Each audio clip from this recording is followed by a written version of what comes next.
Bom dia, boa tarde ou boa noite. Neste vídeo vamos tratar do tema atos das partes, dando continuidade aos atos processuais. Eu espero que vocês gostem.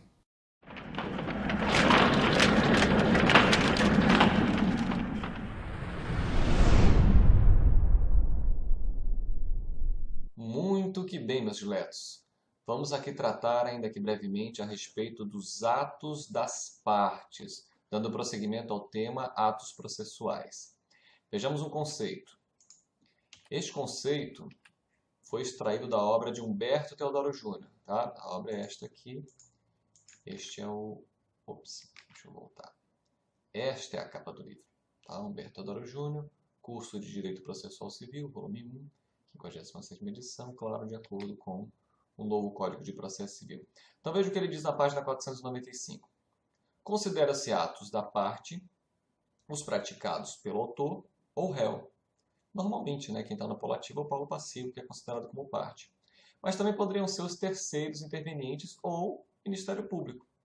No exercício, terceiros intervenientes, claro, aqui está se falando de intervenção de terceiros. Aliás, já tenho vídeos postados sobre a intervenção de terceiros no meu canal, fiz até uma playlist específica para isso. Né? No exercício de direitos ou poderes processuais, ou para cumprimento de ônus, obrigações ou deveres decorrentes da relação processual. Tá? Conceito de Humberto Teodoro Júnior, a obra é esta, eu já mostrei a vocês. Então vejam, no Código de Processo Civil, os atos das partes estão previstos ali a partir do artigo 200.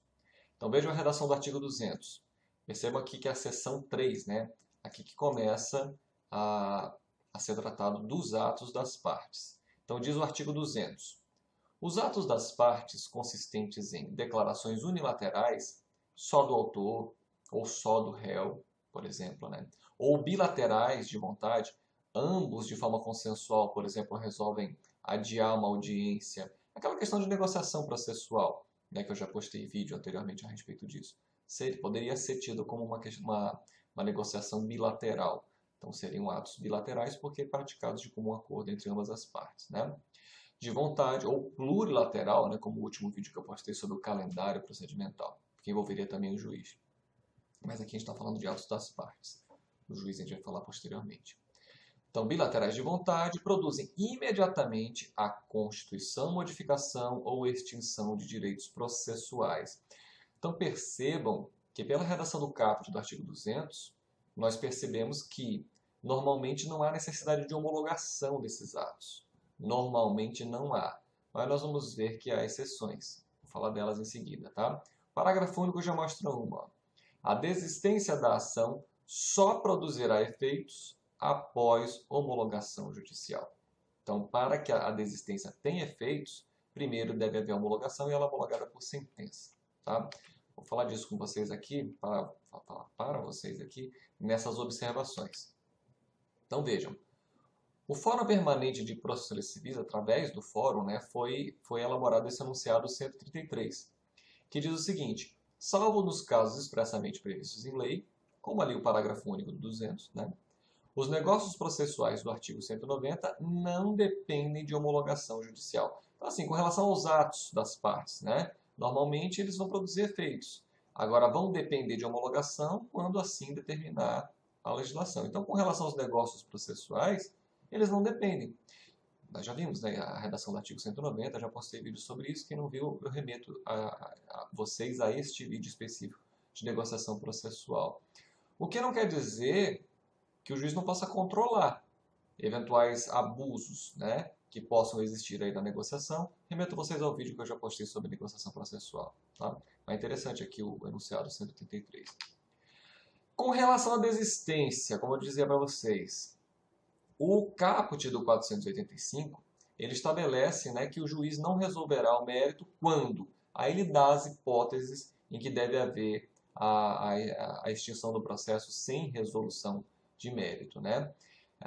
Dentre os incisos que tratam desse ponto, deixa eu até abrir aqui o Código de Processo Civil, eu vou mostrar exatamente para vocês qual é o inciso.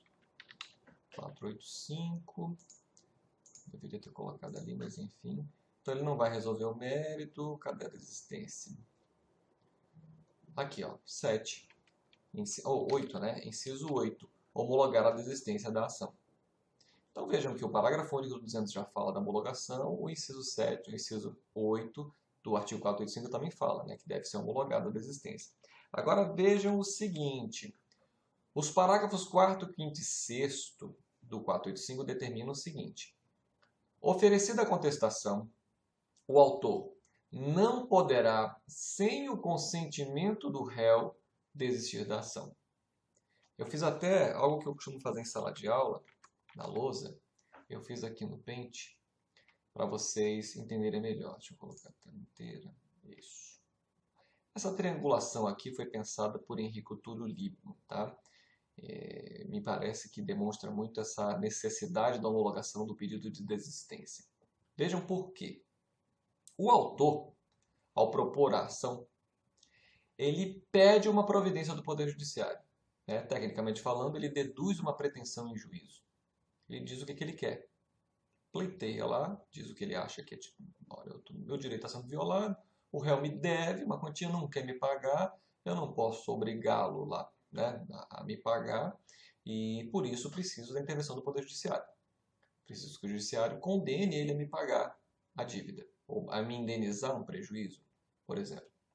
Então ele propõe a ação. Veja, o Judiciário vai chamar o réu para que ele possa então responder, né, apresentar sua defesa.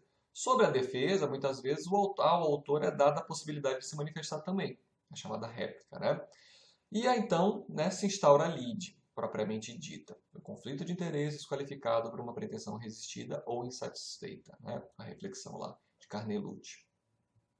Note o seguinte, se o autor propõe a ação e antes de o judiciário chamar o réu, ele resolver desistir, ele desiste e não é necessário ouvir, não é necessário incomodar o réu, porque ele não integrou a relação processual. Agora veja, se o autor propõe a ação, o réu é chamado e apresenta sua defesa, nós vimos que o 485 determina aqui, no seu parágrafo 4º, né, ele determina aqui, é o 4º mesmo? Vamos ver. Exatamente, parágrafo 4º. Ele determina que, oferecida a contestação, o autor não poderá, sem o consentimento do réu, desistir da ação. Por quê? Porque não é só o autor que tem direito ao pronunciamento de mérito. Percebam que aqui a gente está falando de extinção do processo sem resolução de mérito, sentença terminativa. Quando isso acontece, normalmente o autor pode propor novamente a mesma ação, com as mesmas partes, o mesmo pedido, a mesma causa de pedir. Então, para evitar isso, é que dá-se ao réu essa possibilidade. Ó, réu, veja bem, o autor propôs a ação, nós te chamamos, você respondeu. Então agora, depois que você contestou, ele quer desistir. Você concorda? É melhor não. É melhor não. Né? Acho até que eu já contei isso em outro vídeo, mas não custa repetir. Eu me vi numa situação dessas, há muito tempo atrás, em juizado especial, civil. Eu advogava pelo réu. E já tinha sido apresentada a defesa, enfim, na audiência de instrução. O colega, né, o advogado do autor, perguntou, melhor dizendo, ele propôs ao juiz, ele falou, olha, excelência, o autor deseja desistir da ação. E o juiz virou para nós, né, para mim e para o réu, falou, olha, o que o réu tem a dizer sobre isso? Aí na época eu disse, olha, com relação à desistência, o réu não concorda. Ele não concorda. Agora, se que o autor quiser renunciar ao direito em que se funda a ação, era essa a redação do Código de 73. Eu vou já mostrar a redação do novo Código para vocês. Falar, se ele renunciar, né, o que seria hoje a pretensão dele, na redação do novo Código, aí tudo bem. Aí o réu concorda. Aí o juiz, sim, o que você tem a dizer? Aí eu, não, tudo bem, eu renuncio então. Qual é a diferença? Nós vamos ver já já, porque eu separei a redação do dispositivo que trata desse tema para vocês. Mas voltando à desistência. É muito importante dar essa oportunidade ao réu, porque ele tem direito ao pronunciamento de mérito. Veja, se ele concorda com a desistência, ou vamos imaginar que ele não fosse ouvido e houvesse a desistência, extingue-se o processo em resolução de mérito e depois nada impede que o autor venha propor de novo essa ação e novamente incomodar o réu. Então, por isso é que ele tem que concordar. Se ele concorda com a desistência, muito bem, vai haver a desistência, ela vai ser homologada. Não concordando ele, deve prosseguir o processo, porque ele tem direito ao julgamento do mérito. Né? Eu sempre dou esse exemplo em sala de aula porque eu acho que ele é muito ilustrativo e é corriqueiro. Em época de eleição, né, no período eleitoral, ocorrem muito ações de investigação de paternidade. Lula já se viu, né, no polo passivo de ações assim. Enfim, muitos políticos já se viram envolvidos nessa situação. E muitas vezes essa ação é proposta apenas para denegrir a imagem do candidato. Aí você imagina, propõe ação de investigação de paternidade, ele se defende. Passa o período eleitoral, ele fala, não, eu vou desistir da ação. Veja, o réu não vai concordar. Não, olha, agora eu quero que o mérito seja julgado. Eu pretendo demonstrar que não sou pai dessa criança. Né? Então, veja a conveniência de o réu muitas vezes não concordar com a desistência da ação. Então, por isso, minha gente, aqui, com relação à desistência, há de haver homologação para que então surta efeitos. Oferecida a contestação, aí o autor não poderá desistir sem o consentimento do réu. Parágrafo 5º. A desistência da ação pode ser apresentada até a sentença. Quem imagina? É julgado improcedente o pedido do autor. Eu vou desistir da ação. Não, você já perdeu. Já houve resolução de mérito. Você não vai poder propor essa ação de novo. Né? Parágrafo 6º. Oferecida a contestação, a extinção do processo por abandono de causa, que é um outro motivo para a extinção do processo sem resolução de mérito. Pois olhem lá o 485, tem um dos incisos lá. Então veja, oferecida a contestação, a extinção do processo por abandono de causa pelo autor depende de requerimento do réu. Claro, claro, porque senão o réu pode burlar do parágrafo 4º. Pô, não vou pedir desistência porque vai ouvir o réu. Então vou fazer o seguinte, eu vou abandonar o processo, vou abandonar a ação e vai ser extinto do mesmo jeito. Então, andou bem aqui o legislação do parágrafo 6º. Não havia redação similar no Código Revogado. Então, uma novidade do novo Código bastante interessante. Então, por abandono de causa, tem que haver o requerimento do réu. Ou pelo mesmo motivo que nós vimos aqui com relação ao parágrafo 4º. Ok? Vamos em frente. Artigo 334. Né? O caput aqui não nos interessa tanto. O que nos interessa é o parágrafo 11. Olha o que ele diz. A autocomposição obtida será reduzida a termo e homologada por sentença. Por que se diz autocomposição? Porque pode haver conciliação, pode haver mediação. E para que ela tenha essa autocomposição, esses métodos autocompositivos, né, de resolução de conflito, eles tenham eficácia, precisam também de homologação. Tá? Então, proposta a ação e, posteriormente, havendo uma conciliação ou uma solução via mediação, para que surta efeitos essa composição amigável, ela deve ser homologada também por sentença, tá? Por força do 334, parágrafo 11. Ok? Então, vejam, normalmente os atos das partes vão surtir efeitos, mas em algumas situações, como na desistência, como na conciliação, como na mediação, há necessidade de homologação, né? Como nós estamos vendo. Outra situação interessante. O artigo 487 que trata das decisões de mérito, as decisões definitivas. Então, haverá resolução de mérito quando o juiz. Aí vejam, o inciso 3 coloca situações em que também há necessidade de homologação pelo juízo. Então, a linha A, o reconhecimento da procedência do pedido formulado na ação ou na reconvenção. Aliás, eu estou devendo um vídeo sobre reconvenção, né? Eu vou fazer. Reconvenção é um contra-ataque, né? O réu se faz autor. Vou falar melhor disso depois. Mas veja, ainda que o réu reconheça a procedência do pedido, isso deve ser homologado por sentença. Tá? Transação, a respeito de transação, vejam depois, eu estou falando assim porque eu tenho que desviar do microfone para poder enxergar o teclado melhor. Mas eu coloquei aqui para vocês, ó, no Código Civil, a partir do 840, tá? Código Civil.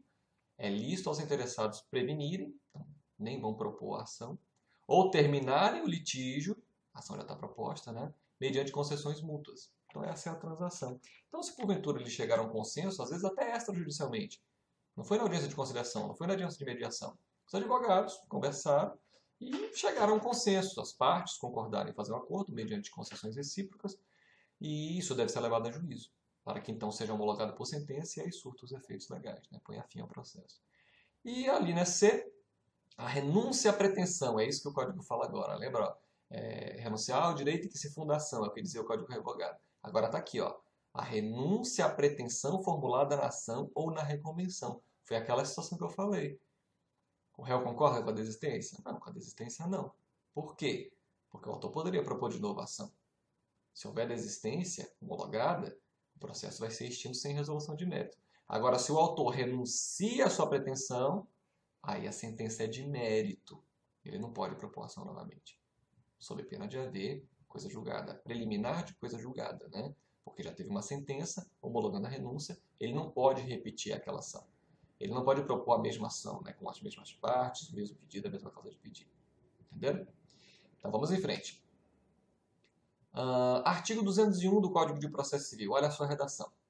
As partes poderão exigir recibo de petições, arrazoados, papéis e documentos que entreguem em cartório. Isso aqui, a tendência é que caia em desuso, né? Porque ainda existem processos físicos, então talvez alguém ainda tenha que ir ao cartório protocolar, ter a prova de que apresentou sua defesa, seu recurso no prazo. Mas com o advento do processo eletrônico, isso aqui já é gerado pelo site dos tribunais, né? Da feita que é protocolada uma petição, um recurso, enfim, uma juntada aos autos de algum documento, o site gera um recibo. Isso é importantíssimo para provar, inclusive, que não se perdeu o prazo para a prática do ato processual, né? Ou, muitas vezes, para demonstrar que já houve preclusão consumativa. Tem um vídeo postado já sobre preclusão, né? Então, vamos em frente.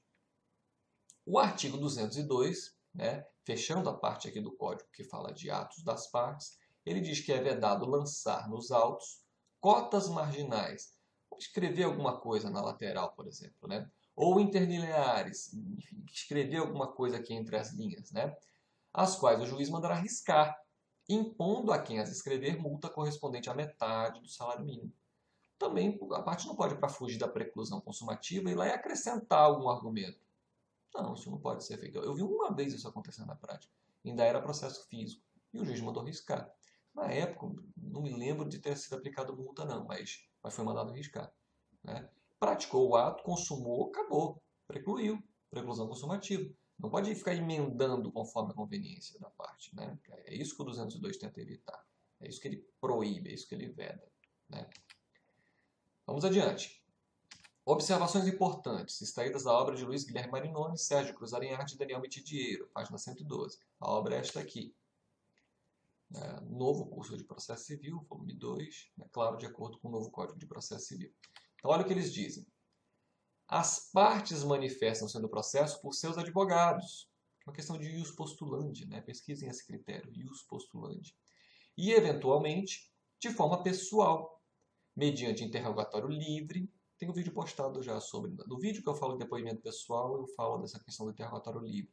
Seria o juiz de ofício determinar que uma das partes compareçam ambas para que esclareçam alguma questão a respeito do processo, né? E depoimento pessoal, que é esse meio de prova, aí normalmente o autor pede o depoimento pessoal do réu, o réu pede o depoimento pessoal do autor, né? Enfim, artigos 385 e seguinte, Código de Processo Civil, claro. As manifestações das partes, por meio de seus advogados, em geral, vou falar geralmente, são em geral por escrito. Por que em geral?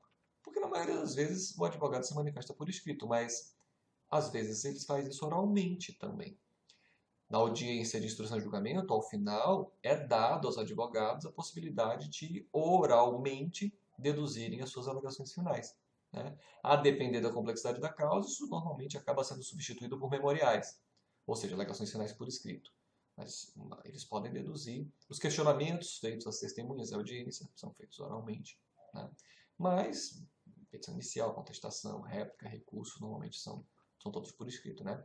Aqui também uma observação da minha parte, tá? Normalmente, as partes devem deduzir suas pretensões em juízo através de advogado.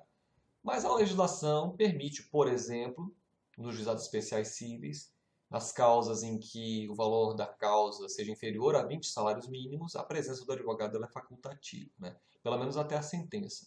Aí, proferida a sentença, se houver necessidade de recurso, aí sim tem que ser através de advogado, tá? Essa ressalva é importante também. Para finalizarmos, vamos ver aqui uma questão de concurso, tá? Ano de 2016, a banca SRHS, consulte, órgão Prefeitura de Paraty, Rio de Janeiro. Prova, a Prefeitura de Paraty, prova para procurador. Esse eu amplio aqui para vocês. Por que não quer aumentar? Então vejam, essa é a questão. De acordo com a Lei 13.105 de 2015, é o Código de Processo Civil, tá? Quanto ao ato das partes, esse aqui às vezes confunde, né? Quanto ao ato das partes, pode-se afirmar. Alternativa A, Quer ver? Vou até mostrar aqui para vocês. 13.105 de 2015. Olha aqui o Código de Processo Civil. Lei 13.105 de 2015. Examinador, vou te falar uma coisa, hein? Nada melhor dizer que é o Código de Processo Civil, né? Mas enfim. Vamos lá, alternativa A. Os atos das partes consistentes em declarações unilaterais ou bilaterais de vontade não extinguem direitos processuais. Como não? Pode sim, pode extinguir direitos processuais. Aliás, até tacitamente, né? Às vezes o silêncio do réu, por exemplo, com relação a alguma afirmação feita pelo autor, vai impedir ele de produzir prova no futuro com relação a esse ponto, porque vai ser tido como um ponto incontroverso. Né? Está errado a letra A. Letra B. Os atos das partes consistentes.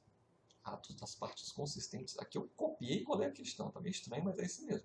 Os atos das partes consistentes extinguem direitos processuais desde que, em declarações bilaterais de vontade, não necessariamente. Pode ser unilateral também. Né? Letra C. As partes não podem exigir recibo de petições. É óbvio, agora está fácil, a gente acabou de ver o Código de Processo Civil, né? Acabamos de ver a redação 202, é claro que isso está errado, né? Letra D. A desistência da ação só produzirá efeitos após a homologação judicial. Né? Acabamos de ver que a alternativa correta é essa mesmo, né? E a letra E. É permitido lançar nos autos cotas marginais ou interlineares? Não, nós acabamos de ver que isso é vedado. Né? Acabamos de ver a redação do Código de Processo Civil. Então, a letra D. A resposta é a letra D, conforme o artigo 200, parágrafo único. E poderíamos também mencionar aqui o 487, né? Enfim. Mas é isso, minha gente. Lembro sempre, é claro, uma apertadíssima síntese a respeito desse tema. Muito mais para despertar a curiosidade de vocês a respeito do assunto. De qualquer modo, espero que vocês tenham gostado. Por hoje é só e até a próxima.